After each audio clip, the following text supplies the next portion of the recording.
না না, তুমি সাকসেসফুল হও নাই। কদ আফলাহাল মুমিনিন, আল্লাহ বলেন মুমিনরা সফল কাম হয়ে গিয়েছে।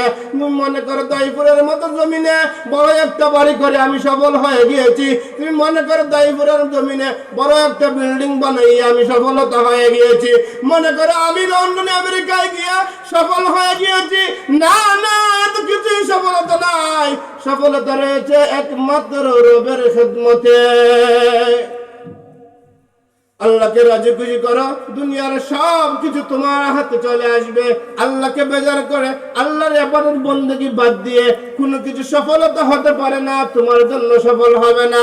সামাজিক জন্য সময় সমস্যা দেখবা একবার তোমার নিকটত্ব হয়ে গিয়েছে, তারপরও বাধা বিপত্তি হয়ে তোমার কাছ থেকে চিনিয়ে নেওয়া হচ্ছে। কারণ কি জানেননি, ওই যে আল্লাহ তোমার প্রতি বেজার হয়ে গিয়েছেন, হাজার চেষ্টা করার পরেও তুমি সফল হইতে পারতেছো না। আল্লাহকে খুশি করো, সফলতা আসবে।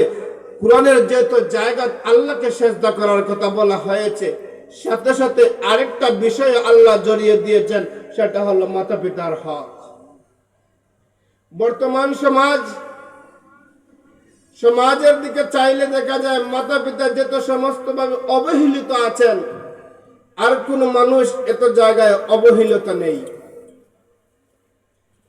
মা বাপকে বর্তমান যুব সমাজ এমন আড্ডার মহলে নিয়ে ফেলেছে, শ্বশুর শাশুড়িকে যে পরিমাণ সম্মান দেয়, মা বাবাকে সেই পরিমাণ সম্মান দেয় না। তার জন্য আমাদের মসজিদে, আমাদের এলাকায় বিভ্রান্তি ভাবে ছড়াতে হচ্ছে। মা বাপ অখুশি থাকার কারণে, মা বাপ নারাজ থাকার কারণে আজকাল দেখা যায় হঠাৎ করে যুবকের মৃত্যু হয়। এটা মা বাবার অভিশাপের কারণ।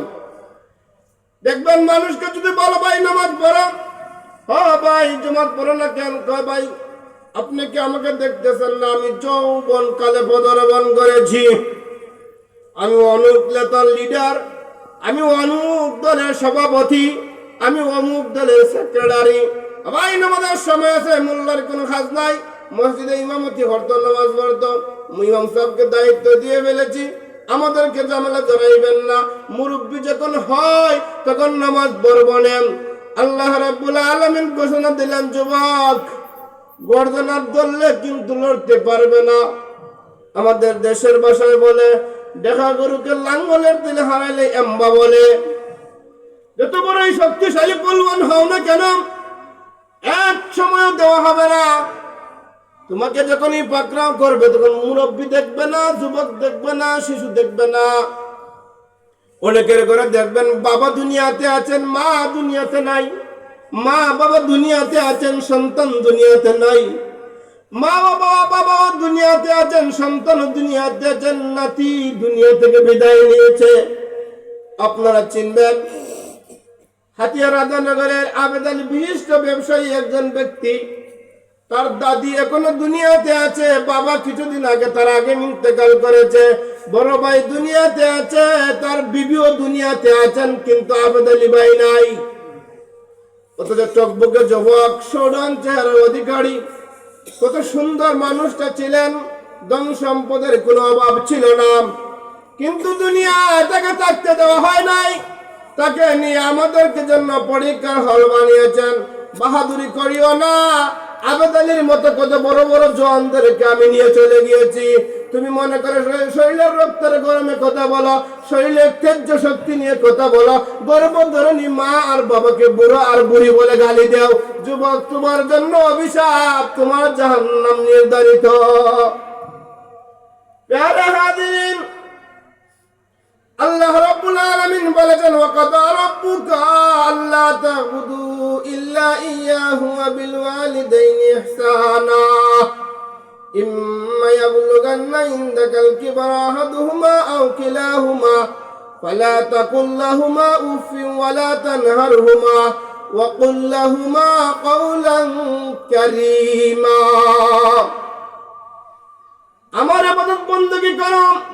হ্যাঁ, দুনিয়ার মানুষ আল্লাহর ইবাদত বندگی করার কথা প্রথমে বলেছেন, সাথে সাথে বিষয় লাগিয়ে দিয়েছেন, মাতা পিতার খেদমত করো, মাতা পিতার সাথে উত্তম চরিত্র আচরণ করো।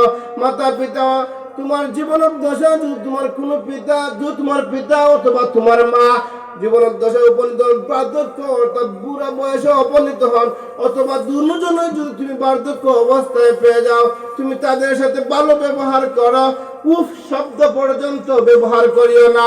এমন আচরণ করিও না যে আচরণের কারণে তোমার মা তোমার বাবা উফ শব্দটা বলে ছেলের ওই কারণে আমি উফ কষ্ট পাইলাম। এমন আচরণ করিও না যাতে উফ শব্দ পর্যন্ত তাদের মুখ দিয়ে বাইরে হয় না। সম্মান সূচক কথা বলো, সম্মান দিয়ে কথা বলো। দুনিয়াও তো শান্তি, আখিরাতেও মুক্তি। যদি দুনিয়াতে মাকে শান্তি করতে পারো, বাবাকে শান্তিতে রাখতে পারো, আমার নবী আপনার নবী নবী মুহাম্মদ সাল্লাল্লাহু আলাইহি ওয়াসাল্লাম ফরমান, রাদার রাব্বি ফি রাদাল ওয়ালিদাইন, রবের সন্তুষ্টি খুঁজতে পারো, মা বাবাকে খুশি করো। সাকাতার রাব্বি ফি সাকাতিল ওয়ালিদাইন, মাতা পিতার অসন্তুষ্টি হলে রব অসন্তুষ্ট হয়ে যাইবেন। প্যারে হাজিরিন, এখন আপনি চিন্তা করেন মা বাবাকে খুশি রাখবেন কিনা আপনার ইচ্ছা। আপনি যদি মনে করেন আমি মা বাবাকে খুশি রাখবো না, আপনি না রেখে চলতে পারবেন। শরীরের রক্ত গরম আছে, শরীরের বডির রক্ত গরম আছে, আপনি মা বাবাকে খেদমত না করে চলতে পারবেন। মনে রাখবেন, নলেজে রাখবেন, কতটা লিখিয়ে রাখবেন, ডায়েরি করে রাখবেন। স্ত্রীকে বলবেন দেখে রাখতে। তুমি যদি তোমার মা বাবার খেদমত না করো, তুমি যদি তোমার বাবার খেদমত না করো, তোমার মাকে খেদমত না করো, চিন্তার কোনো কারণ নাই। মা বাবাকে বদ্ধ লাগবে না, মা বাবা মরে চলে যাইবে, তোমারও সন্তান হবে, তোমার সন্তান তোমার খেদমত করবে না। যদি খেদমত পেতে চাও, মা বাবার খেদমত নিজে করো, নিজ সন্তানে তোমাকে করবে। আমাদের দেশের এক ব্যক্তি তার বাবাকে সে ঠ্যাঙ্গ ধরে পায়ে ধরে ধরে ঘর থেকে বাহির করেছিল। যখন সে বৃদ্ধ অবস্থায় উপনীত হলো, আমরা নিজ চোখে দেখেছি সন্তান তাকে ঘাড়ে ধরে ধরে ওই দরজা পর্যন্ত আনলো। বাবা থাম থাম, আর আমাকে নিস না। কেন? আমি তোর দাদার এই পর্যন্ত আনিছিলাম, তুই যদি আমার এর থেকে বেশি নেস বেশি হয়ে যাবে। প্রমাণ হয়ে গেল মা বাবার সাথে বেয়াদবি করবা, তার ভয়ঙ্কর শাস্তি দুনিয়াতে ভোগ করতে হবে। প্যারে হাজিরিন, আমাদেরও বাবাদের কিছু দায়িত্ব আছে। সন্তান জন্ম নেওয়ার আগে সন্তান একটা ওসিয়ত করে সিগন্যাল দেয়। সন্তান বলে, যদি ভালো সন্তান পেতে চাও, ভালো আচরণ পেতে চাও, বাবা আমার জন্য একটা ভালো মা দাও, ভালো একটা মা দাও, তাহলে ভালো আচরণ আমার কাছ থেকে পাইবা। আপনি আমি যারা বিবাহ করি নাই, এলানটা শুনে নেই। হাদিসের মধ্যে উল্লেখ করা হয়েছে এমন মহিলা বিবাহ করে যার বংশ মর্যাদা ভালো। এটা আমরা তুকাইতাম, তালাশ করতাম। 2 নম্বর হইল যার আমল ভালো, কোরআন তেলাওয়াত করে, যার চরিত্র সুন্দর, যে কিছু ধনী 4টা গুণ দেখে মহিলাকে বিবাহ করো। বংশ ভালো, আমল আখলাক ভালো, চরিত্র সুন্দর এবং গেল দানশীল সম্পদওয়ালা মহিলা হবে। 4টা গুণ দেখে বিবাহ করো। ইলিমওয়ালা, কোরআন পড়ানোওয়ালা মহিলাকে বেশি প্রাধান্য দাও।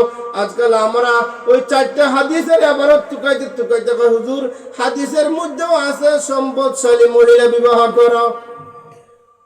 হুজুর আপনারাই ওয়াজ করেন সম্পদশালী মহিলারা বিবাহ করো। হ্যাঁ, হাদিসের মধ্যে এসেছে আপনি সম্পদশালী মহিলা বিবাহ করেন। সম্পদশালী মহিলা হওয়ার পর কি হয় জানেননি? তোর মারে খেদমত করতে পারবো না, বুড়া বেড়ি। তোর বাবাকে খেদমত করতে পারবো না, বুড়া বেড়া বলে সম্বোধন করে। নাউযুবিল্লাহি মিন যালিক। প্যারে হাজিরিন, এই কথা বলার সাথে সাথে সন্তান এই ঘোষণা দেয়, বাবা আমার কাছ থেকে যদি খেদমত পাইতে চাও, আমারও কিছু হক আছে, সব বলবো না, 2-3টি হকের কথা বলবো। সন্তানের এই হকগুলো আদায় করবেন, সন্তান আপনার হকগুলো আদায় করবে। এক নম্বর হইল সন্তানের জন্য একটা সুন্দর নাম রাখবা, 2 নম্বর হইল সন্তানের আকিকা করবা, 3 নম্বর হইল সন্তানকে দ্বীন ইলম শিক্ষা দান করবা। এই 3টা দেবে। আরো সন্তানের হক আছে। সন্তানের হক হাদিসে উল্লেখ করা হয়েছে 19টি, এর চেয়ে বেশিও হাদিসের কিতাবের পাওয়া যায়। তবে 3টে হকের কথা বললাম। এই 3টে হক যদি কোনো মা বাবা সঠিকভাবে আদায় করে, তাহলে মা বাবার খেদমত ওই সন্তান ইনশাআল্লাহ করবে। কারণ আমাদের যুগে এখন সন্তানের নাম নিয়ে যে অবস্থা, নাম রাখে পাপ্পু, নাম রাখে ট্যাঙ্কের টেস্টি টেস্টি। আমার নামের আসর কিন্তু সাংঘাতিক খারাপ। যদি নামের আসর খারাপ হয়ে যায়, তাহলে কিন্তু আপনার সন্তান যত বড়ই ওলি হোক না কেন, নামের আসরের কারণে তাকে খারাপ জায়গা দিকে টানবে। 1 নম্বর হলো মা বাবার হক হলো সন্তানের সুন্দর একটা নাম রাখতে। আমরা আজকে নাম রাখি পাপ্পু, অর্থ জানি না। পাপ্পু নামের অর্থ হলো আদরের কুত্তার বাচ্চা। কুত্তা কোনোদিন মানুষের খেদমত করবনি। প্যারে হাজিরিন, ওয়াজিব বেনজির কিতাবের মধ্যে উল্লেখ করা হয়েছে, এক মা তার সন্তানকে পালন করেছে। মা পড়ার বাড়িতে কাজ করে, বাবা পড়ার বাড়িতে কামলা দেয়। বা অন্যের বাড়িতে কাজ করে করে টাকা উপার্জন করে, বাবা অন্যের বাড়িতে কাজ করে করে টাকা উপার্জন করে। ছেলেকে ঢাকা বিশ্ববিদ্যালয়ে লেখাপড়া করায়। ছেলের নামটা রাখছে পাপ্পু।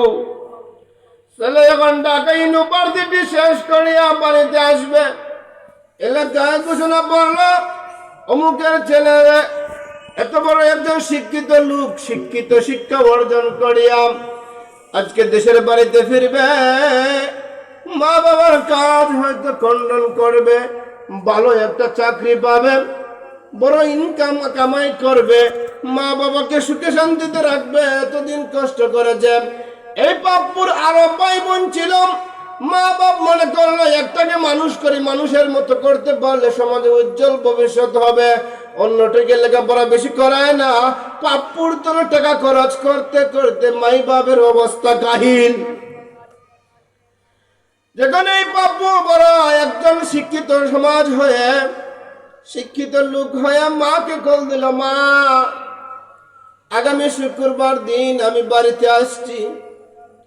মা পাড়ায় পাড়ায় ঘুরে আর মানুষকে বলে, আমার পাপ্পু বড় শিক্ষিত হয়েছে, আমার পাপ্পু লেখাপড়া অনেক করেছে, ঢাকা বিশ্ববিদ্যালয়ে লেখাপড়া শেষ করেছে।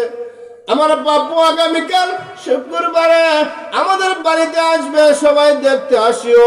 আগে কিন্তু শিক্ষিত লোকের দাম ছিল বেশি, 10-12টা গ্রাম